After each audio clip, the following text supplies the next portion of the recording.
సుగుణమ్మ ఇంటికి వెళ్లి ఫోటో చూసి చింటూ రోహిణి కొడుకని తెలుసుకున్న మీనా బాలు. ఇంతకు ఏం జరిగింది? అసలు సుగుణమ్మ ఇంటికి వెళ్లి ఫోటో చూసి చింటూ రోహిణి కొడుకని మీనా బాలు తెలుసుకున్న తర్వాత ఎలాంటి నిర్ణయం తీసుకున్నారు?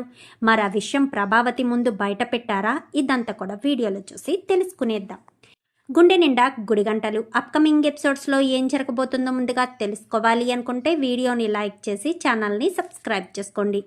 మొత్తం మీకు చూసుకున్నట్లయితే ఇంకా రోహిణి మీద మనోజ్కి అనుమానం కలిగింది కదా. అనుమానం కలిగిందన్న విషయం ముందే గ్రహించిన రోహిణి ఏదో రకంగా మిస్లీడ్ చేయాలి. మనోజ్కి నా మీద అనుమానం రాకూడదు. అనుమానం ఒక్కసారి స్టార్ట్ అయిందంటే ఇంకా తర్వాత ప్రతిసారి నన్ను అనుమానిస్తూనే ఉంటాడని రోహిణి కాస్త ఏదో ఒక దండ తీసుకొచ్చి ఈ దండ కోసమే స్వామీజీ దగ్గరికి వెళ్ళాను అంటూ ఏయో కాకమ్మ కబుర్లు చెప్తుంది. చెప్పేసేసరికి వాటిని కాస్త మనోజ్ని నమ్మేసేసరికి ఇంకెప్పుడు నిన్ను అనుమానించను అవమానించను అంటూ ఏదో మాట్లాడతాడు. ఇంకా రోహిణి అమ్మయ్య మనోజ్ విషయం బయటికి రాలేదు అని చెప్పి వెంటనే విద్యకు ఫోన్ చేసి నువ్వెప్పుడైనా వెళ్ళేటప్పుడు నాకు చెప్పవే అనగానే నువ్వు ఇలాంటిది ఏదైనా చేసేటప్పుడు నాకు చెప్పవే అని ఒకరినొకరు నిందించుకుంటూ ఉంటారు.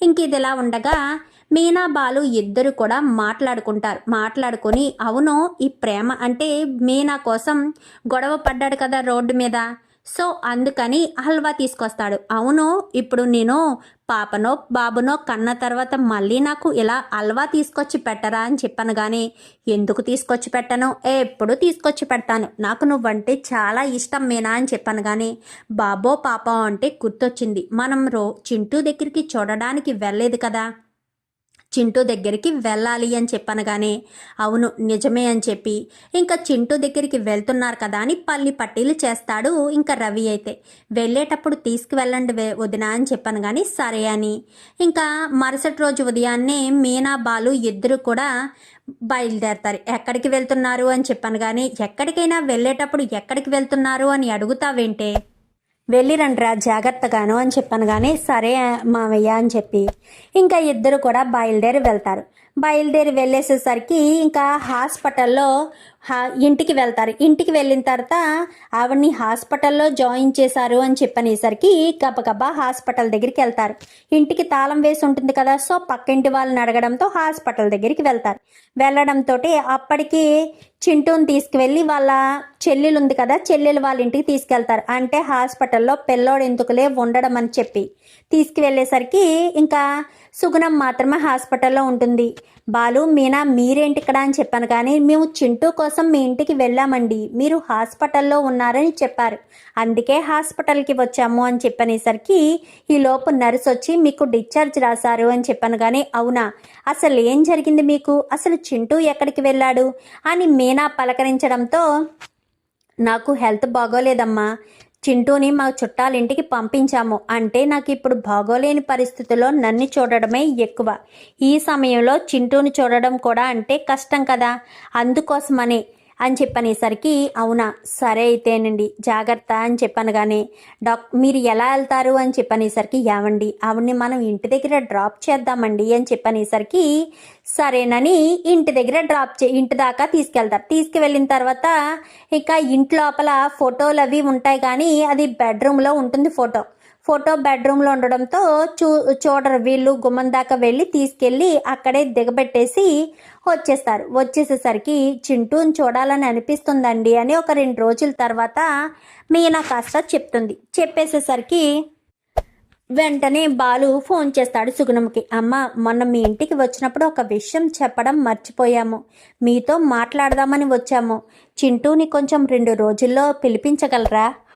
ఎందుకు బాలు ఏదో మాట్లాడాలి అన్నారు అని చెప్పాను. కానీ అది ఫోన్లో చెప్పేది కాదమ్మా అని చెప్పనేసరికి పర్వాలేదు బాలు చెప్పండి అని చెప్పనేసరికి మీనాకు చింటూ అంటే బాగా నచ్చాడు, తనకు అమ్మా నాన్న లేరు, అందుకని మేము వాడికి అమ్మా నాన్న అవుదామని అనుకుంటున్నాము, మీకు ఎలాంటి అభ్యంతరం లేకపోతే చింటూని దత్తత తీసుకుందామని అనుకుంటున్నాము అని చెప్పనేసరికి ఎంతగానో సంతోషపడతారు. సరే బాబు అని చెప్పి మాట్లాడడంతో మీకు ఇష్టమేనమ్మా అని చెప్పాను. కానీ ఒక్కసారి ఇంటికి రండి బాబు అన్నీ మాట్లాడుకుందామని వెంటనే ఫోన్ పెట్టేసి రోహిణికి ఫోన్ చేస్తారు. ఎందుకమ్మా ఫోన్ చేశావు, ఇప్పుడు నీ ఆరోగ్యం బాగానే ఉందా, ఇంటి దగ్గర బాగా బాగానే తింటున్నావా అని చెప్పాను. కానీ నేను బాగానే తింటున్నాను. మీనా బాలు మన ఇంటికి వచ్చారు. ఆ రోజు నువ్వు డిశ్చార్జ్ చేసినప్పుడు ఇంటి రాలేదు కదా, నన్ను వాళ్ళే ఇంటికి దిగబెట్టారు. వాళ్ళు నాతో ఒక విషయం గురించి చెప్పారు, చింటూని వాళ్ళు దత్తత తీసుకుందామని అని చెప్పనేసరికి, ఏం మాట్లాడుతున్నావమ్మా, నన్ను ఎలా కూడా బ్రతకనివ్వవా? వాణ్ణి కూడా తీసుకొచ్చి ఇదే ఇంట్లో ఉంచితే మా అత్తగారు ప్రతి క్షణం వాడిని ఏదొకటి అంటూ ఉంటుంది. ఏదొకటి అన్నా మీనా బాలు చూసుకుంటారు. వాళ్ళ మీద నాకు నమ్మకం ఉంది. అయినా వాడిని నేను దత్తత ఇవ్వాలని అనుకుంటున్నాను అని చెప్పాను. కానీ ఏం మాట్లాడుతున్నావమ్మా, వాడు నా కొడుకు, వాడిని దత్తత ఇవ్వాలని నువ్వు అనుకోవడం ఏంటి? వాడిని ఎవరికి దత్తత ఇవ్వడం నాకు ఇష్టం లేదు అనగానే, తాను తినదు ఎదుటి వాళ్ళని తిననివ్వదు అన్నట్టు వాడికి తల్లి ప్రేమను నువ్వు ఎలాగా పంచలేవు. మీనా బాలు అంటే వాడికి చాలా ఇష్టం. వాడు కూడా మీనా బాలుని ఎంతగానో ఇష్టపడతాడు. మరి వాళ్ళిద్దరూ కలిసి అమ్మా నాన్నలుగా చింటూని చూసుకుంటాము, దత్తత తీసుకుంటాము అంటే నీకొచ్చిన అభ్యంతరం ఏంటి? వాడు నా కన్న కొడుకమ్మా అని చెప్పాను. అనగానే, కనడం మాత్రమే చేసావు రోహిణి, నువ్వు అంతకు మించి ఏం చేయలేదు. వాడిని కనడం వరకే నీ వంతయ్యింది. ఆ తర్వాత వాడి బాగోగులు, వాడిని పెంచి పెద్ద చేసింది నేను. వాడి గురించి అన్నీ నాకు తెలుసు. నువ్వేం చెప్పగలుగుతున్నావు, నువ్వేమనగలుగుతున్నావు అని చెప్పాను. కానీ అదేంటమ్మా అలా మాట్లాడతావు అని చెప్పనేసరికి, మరి ఎలా మాట్లాడమంటావో నువ్వే చెప్పు. ఎలా మాట్లాడమంటే అలాగే మాట్లాడతాను అని చెప్పాను. కానీ అది కాదమ్మా అని చెప్పాను. కానీ చూడు రోహిణి, నువ్వెలాగా వాడిని కన్న బిడ్డలా దగ్గరికి తీసుకోలేవు. పోనీ నీ కళ్ళ ముందైనా వాడు ఉంటాడు కదా అనగానే, నీకు తెలియట్లేదమ్మా, వాడు నా కళ్ళ ముందు ఉన్నందుకు నాకు సంతోషమే. కానీ ప్రతి క్షణం నాకు సమస్యలు వస్తూనే ఉంటాయి. వాడు ఇంట్లో ఉంటే వాడికి ఏదో ద్వారా నన్ను అమ్మ అని పిలవాలనో, నాతో మాట్లాడాలనో వాడికి అనిపిస్తుంది. అలా జరిగితే చాలా ప్రమాదం జరుగుతుందమ్మా. వాడు నా కొడుకే అన్న విషయం బయట పడిపోతుంది అనేసరికి, నువ్వేమైనా అనుకో రోహిణి, నేను వాడిని కనకపోయినా పెంచి పెద్ద చేస్తున్నాను. వాడి బాగోగులన్నీ నేనే చూసుకుంటున్నాను. వాడిని ఎవరికి దత్తత ఇవ్వాలో ఎవరికి దత్తత ఇవ్వకూడదో నిర్ణయం తీసుకునే బాధ్యత నాది. వాడి పూర్తి హక్కు అధికారం నాకే ఉంది. నీకు ఏ హక్కు అధికారం లేదు అని చెప్పి ఇంకా రోహిణితో గట్టిగా మాట్లాడుతుంది సుగుణమ్మ. ఎందుకంటే సుగుణమ్మ అలా మాట్లాడుతుంది, తన తల్లికి అంటే సుగుణమ్మకు బాగోలేనప్పుడే రోహిణి వచ్చి చూసుకోలేదు. మరి రేపన్నా రోజున సుగుణమ్మకు జరగరాంది ఏదైనా జరిగితే మరి చింటూ పరిస్థితి ఏంటి? చింటూని వాళ్ళ ఇంటికి తీసుకువెళ్తుందా? ఇన్ని రోజులు చెప్పని నిజం వాళ్ళమ్మ చనిపోయిన తర్వాత చెప్తుంది అన్న గ్యారంటీ లేదు. అప్పుడు ఏం జరుగుతుంది? వాడిని తీసుకెళ్ళి ఏదో ఒక హాస్టల్లో పడేయడం తప్ప వేరే ఆప్షన్ కూడా ఉండదు. అప్పుడు ఏంటి పరిస్థితి? అందుకోసమని ఇంకా ఎప్పటికీ చింటూని దత్తత ఇస్తే చింటూ భవిష్యత్తు బాగుంటుంది, రోహిణికి కూడా ఎలాంటి అడ్డు ఉండదు, తన జీవితం తను చక్కగా చేసుకుంటుంది అన్న ఉద్దేశంతో సుగుణమ్మ కాస్త అలా చెప్తుంది. చెప్పేసేసరికి బాలుకి ఫోన్ చేసి, బాలు చింటూని ఇంటికి తీసుకొచ్చాను, రండి బాబు అని చెప్పాను. కానీ సరేనమ్మా, రేపు ఉదయాన్నే బయలుదేరి వస్తామని మరుసటి రోజు ఉదయాన్నే బాలు మీనా బయలుదేరదామనుకుంటారు. అనుకునేసరికి అదే సమయానికి సత్యానికి కొంచెం నీరసంగా ఉండి, కరెక్ట్గా సత్యం వెళ్దామనుకున్న సమయంలో కళ్ళు తిరిగి పడిపోవడంతో ఏమైంది నాన్న, ఏం జరిగింది అంటూ మీనా బాలు ఇద్దరు కూడా హడావిడి పడుతూ సత్యాన్ని హాస్పిటల్కి తీసుకువెళ్ళడం. నీరసంగా ఉంది, చాలా నీరసంగా ఉన్నాడు, బలమైన ఆహారం పెట్టండి, హార్ట్ అటాక్ వచ్చి స్టంట్స్ వేశారు కదా అని చెప్పి డాక్టర్లు చెప్పడంతో సరే అని సత్యానికి కావాల్సినవన్నీ కూడా అన్నీ ప్రోటీన్వి అన్నీ కూడా తీసుకొచ్చి ఇచ్చిన తర్వాత, అయ్యో మీరు ఎక్కడికో వెళ్తుంటే నాకు ఇలా జరిగింది అనగాని, ఏం పర్వాలేదు మావయ్య, రేపైనా మేము బయలుదేరి వెళ్తాం. ఏమండి, నేను మావయ్యని దగ్గరుండి చూసుకుంటాను, మీరు ఏమైనా ట్రిప్స్ ఉంటే వెళ్ళి చూసుకోరండి అని చెప్పాను. కానీ సరేనని బాలు కాస్త బయటికి వెళ్ళి తన పని తాను చేసుకుంటాడు. అప్పుడే సుగుణమ్మ ఫోన్ చేస్తుంది. బాలు ఈరోజు వస్తానన్నారు అనగానే, వద్దామనే బయలుదేరామమ్మా. ఈలోపు మా నాన్నగారికి కొంచెం హెల్త్ ఇష్యూ రావడంతో ఇంకేమీ చేసేది లేక ఉండిపోవలసిన పరిస్థితి వచ్చింది. రేపు ఉదయాన్నే బయలుదేరతామంటూ చెప్తాడు. చెప్పేసేసరికి సరేనని ఇంకా మే బాలు ట్రిప్కి వెళ్ళిపోతాడు. మీనా సత్యానికి ఆ రోజు కావాల్సినవన్నీ కూడా దగ్గరుండి చూసుకుంటుంది. చూసుకునేసరికి మరుసటి రోజు ఉదయాన్నే ఇప్పుడు ఎలా ఉంది నాన్న అని చెప్పాను, కానీ నాకు బాగానే ఉందిరా అని చెప్పనేసరికి సరే అయితే రేపు ఉదయాన్నే బయలుదేరి వెళ్ళండి. సరే నాన్న అని చెప్పి ఇంకా బయలుదేరి ఇంటి దగ్గర వంట అన్నీ కూడా చేసి సిద్ధం చేసి మీనా బాలు ఇద్దరు బయలుదేరతారు. బయలుదేరేసరికి ఇంకా చింటూ ఎప్పుడెప్పుడు వస్తారా అని గుమ్మం బయట ఎదురు చూస్తూ ఉంటాడు. ఎందుకంటే చింటూకి ఆల్రెడీ సుగుణమ్మ చెప్తుంది, నిన్ను మీనా బాలు కొడుకుగా దత్తత తీసుకుంటారంట, నిన్ను కన్న తల్లిదండ్రులా చూసుకుంటారంట, నీవు అమ్మ నాన్న అని పిలవడానికి నీకు ఇద్దరు మనుషులు ఉంటారు అనేసరికి చాలా సంతోషపడిపోతాడు. ఇంకా చింటూ అయితే ఇంకా అలా ఎదురు చూస్తూ ఉండగానే మీనా బాలు వాళ్ళ కారు రానే వస్తుంది. రండి బాలు రండి మీనా అని చెప్పి సుగుణమ్మ కాస్త బయటికి వస్తుంది. వచ్చేసరికి ఎందుకండి మీకు ఒంట్లో బాగోలేదు కదా అనగానే, లేదు బాబు బాగానే ఉంది ఇప్పుడు రామ్మ మీనా అని చెప్పి ఇద్దరిని కూడా లోపలికి తీసుకువెళ్తారు. ఇంకా అలా లోపలికి వెళ్ళిన తర్వాత రండి కూర్చోండి అని చెప్పనగానే ఇంకా కూర్చుంటారు. హాల్లో ఉండదు ఈ ఫోటో, బెడ్రూమ్లో ఉంటుంది. సో కూర్చున్న తర్వాత అంకుల్ ఆంటీ అనగానే, అంకుల్ ఆంటీ కాదు అమ్మా నాన్న అని పిలవడం నీకు ఇష్టమా? మాతో ఉంటావా నువ్వు? మా ఇంటికి వచ్చేస్తావా? మీ అమ్మమ్మను వదిలి మాతో వచ్చేస్తావా అని చెప్పనేసరికి అది అనగానే, చెప్పరా నీ భవిష్యత్తు బాగుంటుంది. ఈ అమ్మమ్మకు ఎప్పుడు ఎలా ఉంటుందో తెలియదు, ఎప్పుడు నా ప్రాణం పోతుందో తెలియదు. నీ గురించే నా ఆలోచన అంతా, నా బెంగ అంతా. నీకు ఏమవుతుందో, నీ పరిస్థితి ఏమవుతుందో, నిన్ను ఎవరు చూస్తారా అని నేను ఎప్పటికప్పుడు భయపడుతూ ఉంటానురా.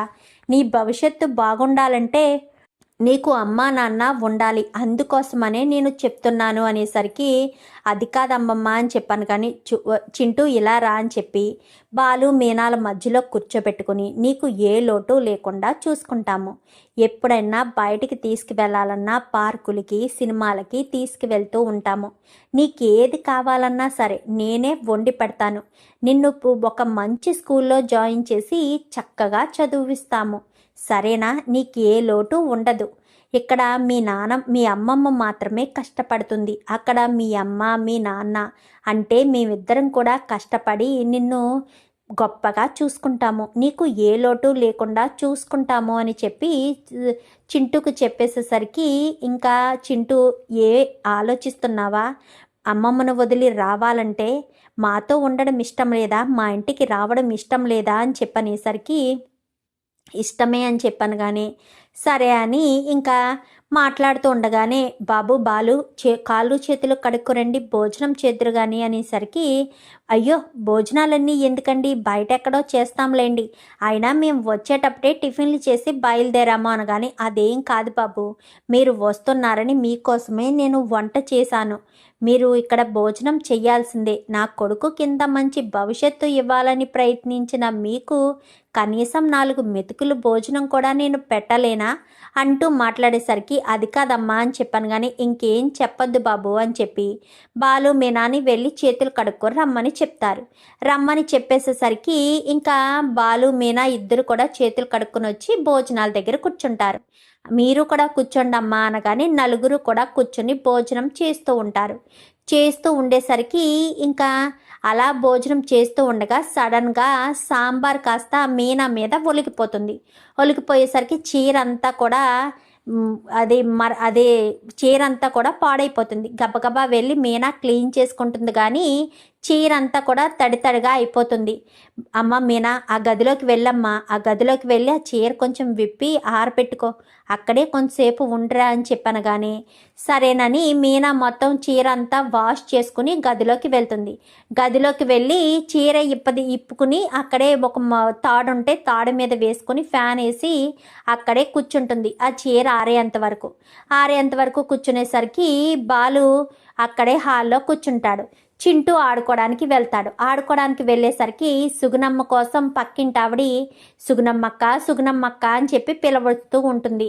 ఎవరో పిలుస్తున్నట్టున్నారండి అని చెప్పాను. కానీ సరే బాబు నువ్వు కూర్చో అనగానే ఇంకా ఆవిడ బయటికి వెళ్తుంది. బాలు కుదురుగా ఉంటాడా, తుంటరోడు కదా, ఇంకా గదిలో ఉన్న మీనా దగ్గరికి గబగబా వెళ్ళి డోర్ కొట్టడంతో ఎవరు అనగానే నేనే అని చెప్పనేసరికి మీరెందుకు తలుపు కొడుతున్నారు అని చెప్పాను. కానీ సుగుణమ్మ గారు బయటికి వెళ్ళారు, నేను కొంతసేపు పడుకుంటాను, తలుపు తీ అనగానే ఇప్పుడు కాదండి అనేసరికి లేదు మీనా తలుపు తీ అనేసరికి తలుపు తీస్తారు. తలుపు తీయడంతో బాలు లోపలికి వస్తాడు. వచ్చేసరికి బాలు ఇలా జోబీలోంచి ఫోన్ తీసి పక్కన పెడుతూ ఉండగానే వాలెట్లో తన జోబీలోంచి ఒక కాగితం ముక్క కింద పడిపోతుంది. కింద పడిపోవడంతో ఆ మంచం కింద ఒక పెట్టుంటుంది, పెట్టులో పైన అన్ని ఫోటోలు ఉంటాయన్నమాట. ఇంకా ఇలా ఒక కాగితం కింద పడిపోవడంతో బాలు వంగుంటాడు. వంగునేసరికి ఆ పెట్టులో ఫోటోల్లా కనిపిస్తూ ఉంటాయి. ఇవేవో పాత ఫోటోలు అనుకుంటా అని చెప్పాను. కానీ బాలు బయటికి తీసి ఇంకా ఒక్కొక్క ఫోటో చూస్తూ ఉండేసరికి ఇంకా ఫోటోలు ఎక్కువ సుగుణమ్మవి చింటూవి ఉంటాయి. ఇంకా వాళ్ళిద్దరే తీయించుకున్నవి ఉంటాయి. లాస్ట్కి వచ్చేసరికి రోహిణి, సుగుణమ్మ, చింటూ ముగ్గురు కలిసి తీయించుకున్న ఫోటోలు 2 ఫోటోలు ఉంటాయి. రోహిణి అంటే కొంచెం పడుచప్పుడు తీయించుకున్న ఫోటో, లేటెస్ట్గా ఉన్నప్పుడు ఫోటో, 2 ఫోటోలు చూసి ఒక్కసారిగా మీనా బాలు షాక్ అయిపోతారు. షాక్ అయిపోయేసరికి ఇదేంటండి ఇది అని చెప్పాను. కానీ నాకేం అర్థం కావట్లేదు మీనా, అసలు పార్లలమ్మ వీళ్ళతో కలిసి ఫోటో తీయించుకునే అంత చనువేముంది? పైగా ఈ ఫోటో చూడు లేటెస్ట్ది, ఆ ఫోటో చూడు ఎప్పుడో పాతది. అంటే పాతప్పటి నుంచి పార్లలమ్మకి వీళ్ళు తెలుసా, లేక వాళ్ళకి ఏదైనా సంబంధం ఉందా అని చెప్పి అనుకుంటూ ఉండగానే ఒక్క నిమిషం అని మీనా గబగబా ఆరిపోయిన చీర కాస్త కట్టుకుని ఇంకా ఆ ఫోటోలు అలాగే మంచం మీద పెట్టేసి సుగుణం ఇంకా రాకపోయేసరికి మీనా బాలు ఇద్దరు గదిలోంచి బయటికి వస్తారు. గదిలోంచి బయటకు వచ్చేసరికి ఏమనుకోకు బాబు అని చెప్పాను. కానీ నేనేమీ అనుకోను కానండి, మీరు మాకు అబద్ధాలు చెప్తున్నారని మాత్రం తప్పుగా అనుకుంటాను అనేసరికి ఏంటి బాబు ఏం మాట్లాడుతున్నావు, మేము అబద్ధాలు చెప్పడం ఏంటి, అసలు ఏం మాట్లాడుతున్నావు మాకు అర్థం కావట్లేదు బాబు అని చెప్పాను. కానీ ఏం మాట్లాడుతున్నానా, మీరు మాకు మోసం చేస్తున్నారు, ప్రతి క్షణం అబద్ధాలు చెప్తున్నారు, అబద్ధాలు చెప్పి నన్ను నమ్మించాలని చూస్తున్నారు అనగాని నేను మిమ్మల్ని నమ్మించడం ఏంటి బాబు, అసలు మీరు దేని గురించి మాట్లాడుతున్నారు అనగాని మీనా వెళ్ళి తీసుకురా అని చెప్పనేసరికి మీనా గదిలోకి వెళ్ళి రోహిణి పాత టైప్ ఉన్న ఫోటో అలాగే లేటెస్ట్గా తీయించుకున్న ఫోటోలు 2 తీసుకొచ్చి చూపిస్తుంది. చూపించేసరికి ఒక్కసారిగా షాక్ అయిపోతుంది సుగుణమ్మ. అయితే షాక్ అయిపోయేసరికి ఏంటండి ఇవి, మీరు మా దగ్గర నిజం దాచిపెడుతున్నారు కదా, మీరు ఏదో విషయాన్ని దాచిపెడుతున్నారు, మాకు తెలియకూడదు అని అనుకుంటున్నారు, ఏంటండి అది చెప్పండి అని చెప్పాను. కానీ అది అనగానే చెప్పండి ఏంటది, మమ్మల్ని ఎందుకు మోసం చేశారు, అసలు మమ్మల్ని మోసం చేయవలసిన అవసరం ఏముంది, మీ రోహిణికి మీకు ఉన్న సంబంధం ఏంటి, రోహిణితో మీరు అంత చనువుగా ఉండడం ఏంటి అని చెప్పి మాట్లాడుతుండగానే అబద్ధం చెప్పాలని చూస్తే మాత్రం మేము మీ ఇంటికి రావడం ఇదే చివరిసారి అవ్వచ్చు, మేము ఏదైనా సహిస్తాం కానీ అబద్ధం చెప్తే మాత్రం అస్సలు సహించలేము అంటూ మీనా బాలు మాట్లాడడంతో చెప్తాను బాబు చెప్తాను, నా మనవడికి ఇంత గొప్ప జీవితం ఇవ్వాలనుకున్న మీకు అబద్ధం చెప్పి మిమ్మల్ని మోసం చేయడం నాకు అస్సలు ఇష్టం లేదు, అందుకే మీకు జరిగినట్టు మొత్తం విషయం చెప్పేస్తాను,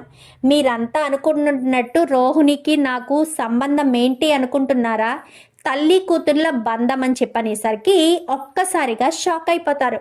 తల్లి కూతుర్ల బంధమా, అసలు ఏం మాట్లాడుతున్నారు, రోహిణి కన్న తల్లా మీరు అని చెప్పాను. కానీ అవును బాబు, రోహిణి కన్న తల్లిని నేనే అని చెప్పనేసరికి అదేంటి వాళ్ళ అమ్మగారు చనిపోయారు, 2వ పెళ్లి చేసుకుని వాళ్ళ నాన్న మలేషియాలో సెటిల్ అయ్యాడు అంటూ రోహిణి చెప్పింది కదా అని చెప్పాను. కానీ అదంతా అబద్ధం బాబు, రోహిణికి మలేషియాలో ఎవరు తెలిసిన వాళ్ళు లేరు, రోహిణికి ఉన్నది మేము మాత్రమే, నేను చింటూ రోహిణి, మేము ముగ్గురం తప్ప మాకు ఇప్పుడు ఎవరూ లేరు అని చెప్పనేసరికి ఒక్కసారిగా బాలు మీనా షాక్ అవుతారు. అంటే రోహిణి కొడుక చింటూ అని చెప్పాను. కానీ అవును, అంటే మీరు ఆ రోజు చెప్పిన కథ రోహిణిదా అని చెప్పనేసరికి అవును బాబు రోహిణిదే, రోహిణి చిన్నతనంలోనే వాళ్ళ నాన్న చనిపోతే తెలిసి తెలియని తనంలో రోహిణికి పెళ్లి చేశాను, అప్పుడే పెళ్ళైన సంవత్సరం తర్వాత వాళ్ళ ఆయన చనిపోయాడు, రోహిణి తన పేరు మార్చుకుంది, తన పేరు కళ్యాణిని రోహిణిగా పేరు మార్చుకుని తను రాజమండ్రి వచ్చి రాజమండ్రిలోనే బ్యూటీ పార్లర్ కోర్సు నేర్చుకుని అక్కడే తన జీవితాన్ని కొనసాగిస్తున్న సమయంలోనే మీ అమ్మగారు మీ అన్నయ్య ఇద్దరూ పరిచయం అయ్యారంట. మీది ఉమ్మడి కుటుంబం అని తెలిసి మీ కుటుంబంలో అబద్ధాలు చెప్పి మోసాలు చేసి పెళ్లికి ఎవరూ రాకుండానే మీ ఇంట్లో కోడలుగా అడుగు పెట్టింది. ప్రతి క్షణం తను ఎన్నో ప్రాబ్లమ్స్, ఎన్నో ఇబ్బందులు, ఇరకాట్లు అనుభవిస్తూనే మీ ఇంట్లో కాపురం చేస్తుంది. ఇప్పుడు నాకు ఏదైనా జరగరాంది జరిగితే ఈ బిడ్డ పరిస్థితి ఏంటా అన్న భయంతోనే ఈ బిడ్డను మీకు దత్తత ఇవ్వాలని నేను నిర్ణయం తీసుకున్నాను. ఇందులో నేను చేసిన తప్పేమీ లేదు బాబు. బిడ్డ భవిష్యత్తు నాకు ముఖ్యం. నా కూతురు తన జీవితాన్ని, తన సుఖాన్ని తను చూసుకుందని చెప్పను. చిన్నతనంలోనే పెళ్లి చేశాడం, తన జీవితాన్ని నాశనం చేయడం తప్పు నాదే. కానీ అప్పుడున్న పరిస్థితికి మా అప్పులు తీర్చడానికి ఎలాంటి ఆస్కారం లేకపోవడంతో పాపం రోహిణి తన జీవితాన్ని సైతం అర్పించింది. కానీ తనతోనే తన జీవితం అనుకున్న రోహిణికి అర్ధాంతరంగా తన భర్త చనిపోవడంతో ఏం చేయాలో అర్థం కాని పరిస్థితిలో ఇంకా పెళ్లి చేసుకోవాల్సిన పరిస్థితి వచ్చింది. ఇప్పుడు చింటూకు అన్యాయం జరుగుతుంది. ఎందుకంటే రోహిణి ఎప్పటికీ మీ అమ్మకు నిజం చెప్పలేదు. నిజం చెప్పి ధైర్యంగా చింటూని వాళ్ళ ఇంటికి తీసుకువెళ్ళనూ లేదు. అలా తీసుకువెళ్ళకపోతే వాడి భవిష్యత్తు ఏమైపోవాలి? వాడు జీవితాంతం ఒంటరి బ్రతుకు, హాస్టల్ బ్రతుకు కావాలా? అందుకే మీరు చింటూని దత్తత తీసుకుంటాను అంటే రోహిణి ఒప్పుకోలేదు. కానీ రోహిణిని పెంచిన నానమ్మగా నేను ఒప్పుకుంటున్నాను. రోహిణి కంటే వాడు నా దగ్గరే ఎక్కువ పెరిగాడు. నా దగ్గరే ప్రేమను చూశాడు. వాడికి నా ప్రేమతో పాటు మీ ఇద్దరి ప్రేమ కూడా అవసరమే. అందుకే మీరు దత్తత అనగానే నాకు ఎంతో సంతోషం అనిపించింది. నా మనవడికి ఒక బ్రతుకంటూ ఉంది. నా మనవడు తన జీవితాన్ని చూస్తున్నాడు అంటూ ఇంకా ఎంతగానో సంతోషంగా ఉంది అని చెప్పి ఇంకా సుగుణమ్మ చెప్పేసేసరికి మీనా బాలు ఒక్కసారిగా షాక్ అయిపోతారు. అంటే ఇన్ని రోజులు పార్లలమ్మ చెప్పినవన్నీ కూడా అబద్ధాలేనన్నమాట, మోసాలేనన్నమాట. పార్లలమ్మ ఏది నిజం చెప్పలేదు, అన్నీ అబద్ధాలే చెప్పింది, అన్నీ మోసాలే చేసింది. ఇంత దారుణంగా ఈ రకంగా పార్లలమ్మ అబద్ధం చెప్పి మోసం చేస్తుందని కలలో కూడా అనుకోలేదు అంటూ ఎంతగానో కంగారు పడిపోతూ, అంటే బాలు టెన్షన్ పడిపోతూ ఈ నిజాన్ని నేను జీర్ణించుకోలేకపోతున్నాను. ఈ రకంగా రోహిణి ఈ రకంగా మోసం చేస్తుందని కలలో కూడా అనుకోలేదు అని చెప్పి ఎంతగానో ఇంకా బాలు మీనా టెన్షన్ పడుతూ ఉంటారు. ఇంకా అలా టెన్షన్ పడుతూ ఉండగానే సరేనమ్మా వెళ్ళొస్తాను అనగానే బాలు ఈ నిజం నీకు చెప్పానన్న విషయం బయటికి చెప్పొద్దు. ఈ విషయం బయటపడితే నా కూతురి జీవితం నాశనం అయిపోతుంది. ఏ అబద్ధాలైతే చెప్పి ఏ మోసాలైతే చేసి నా కూతురు తను పెళ్లి చేసుకుని జీవితాన్ని కొనసాగిస్తుందో అది బూడిదలో పోసిన పన్నీర్ అవుతుంది. ఇప్పుడు తన జీవితం ఇప్పుడిప్పుడే మొదలవుతుంది. మీ అన్నయ్య మనోజ్తో తన జీవితాన్ని మొదలుపెట్టింది. తను చేసింది మోసమే, ద్రోహమే, ఒప్పుకుంటాను. కానీ ఒక ఆడపిల్ల తన భవిష్యత్తును కాపాడుకోవడం కోసం ఎంతకు మించి ఏం చేయాలో రోహిణికి అర్థం కాలేదు. అందుకే రోహిణి ఇలాంటి రిస్క్ చేయాల్సిన పరిస్థితి వచ్చింది. దయచేసి నా మొహం చూసి, చింటూ మొహం చూసి రోహిణి విషయంలో మీరు ఎలాగా రియాక్ట్ కావద్దు. వాడికి భవిష్యత్ అంటారా, ఏదో ఒకటి చేస్తుంది రండి నాకు ఏదైనా జరిగితే అని చెప్పి ఇంకా మీ సుగుణమ్మ అయితే బాలు మీనాతో మాట్లాడుతుంది. ఎందుకంటే ఆ పిల్లోడు ఎవరో అనాథని చెప్పి దత్తత తీసుకుందాం అనుకున్నారు. మరి తను రోహిణి కొడుకన్న విషయం తెలిసాక కూడా ఎలా దత్తత తీసుకోవడానికి ఒప్పుకుంటారు? సో అందుకు వాళ్ళు దత్తత తీసుకోవడానికి ఒప్పుకోరు. కాబట్టి సుగుణమ్మ కాస్త ఈ విషయం ఎవరికి చెప్పొద్దని అడుగుతుంది. మరి మీనా బాలు ఆ విషయం విన్న తర్వాత చాలా దిగ్భ్రాంతికి గురయ్యారు. కాబట్టి వాళ్ళు ఆ నిజాన్ని తమలోనే దాచుకుంటారా, లేదు నిజం నిలకడ మీద బయటపడుతుంది అన్నట్టు ఈరోజు కాకపోతే రేపైనా పడాలి కదా అని ఈరోజే చెప్పేస్తే మంచిదని బాలు తొందరపడి నిజాన్ని చెప్పేస్తాడా? మరి అలా చెప్పేస్తే రోహిణి పరిస్థితి ఏంటి? రోహిణి ప్రభావతి మనోజ్ క్షమించి ఇంట్లో ఉండనిస్తారా, లేక ఇంట్లోంచి బయటకు గెంటేస్తారా? చూద్దాం. మరి రాబోయే ఎపిసోడ్స్లో ఏం జరుగుతుందో. వీడియో నచ్చితే లైక్ చేసి ఛానల్ని సబ్స్క్రైబ్ చేసుకోండి. Thank you for watching.